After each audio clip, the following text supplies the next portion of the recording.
A U.S. Special Forces soldier has been arrested and charged with using classified military intelligence to profit from prediction market bets linked to a secret operation targeting Venezuelan leader Nicolas Maduro. Well, the U.S. Department of Justice announced the charges in what is being seen as a landmark case amid growing scrutiny of prediction markets. Regulators and lawmakers are increasingly examining whether these platforms can be exploited using privileged or sensitive information. In fact, the Commodity Futures Trading Commission, it has for the first time brought insider trading charges tied specifically to event-based contracts. When asked about the allegations, U.S. President Donald Trump jokingly compared the case to famous baseball player Pete Rose betting on his own team. That's like Pete Rose betting on his own team. It's a little like Pete Rose. Pete Rose, they kept him out of the Hall of Fame because he bet on his own team. Now, if he bet against his team, that would be no good, but he bet on his own team. I'll look into it, yeah. Trump was also asked whether he is concerned about reports suggesting that some traders may be using insider information to profit from the ongoing Iran conflict.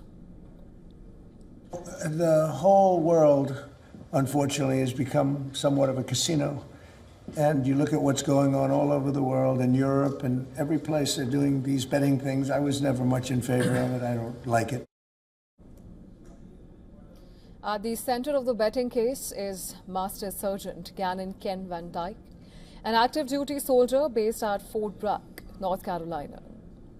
According to prosecutors, he was directly involved in planning and executing an operation targeting Maduro, and authorities allege that Van Dyke used that classified knowledge to place bets on the prediction platform Polymarket, wagering on outcomes related to Venezuela.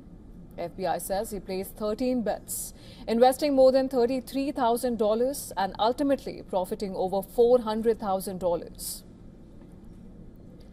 Officials also revealed that Van Dyke had signed strict non-disclosure agreements, pledging never to reveal any information. He alleged his actions are being described as a clear breach of that obligation. And according to the indictment, he later transferred most of the proceeds into a foreign cryptocurrency vault before moving the funds into a newly created online brokerage account. Well, Polymarket said that it identified the suspicious activity, referred the matter to the Justice Department, and cooperated fully with investigators. The company added that it has strengthened its internal safeguards. Van Dyke now faces multiple charges, including wire fraud, unlawful monetary transactions, and 3 violations of the Commodity Exchange Act.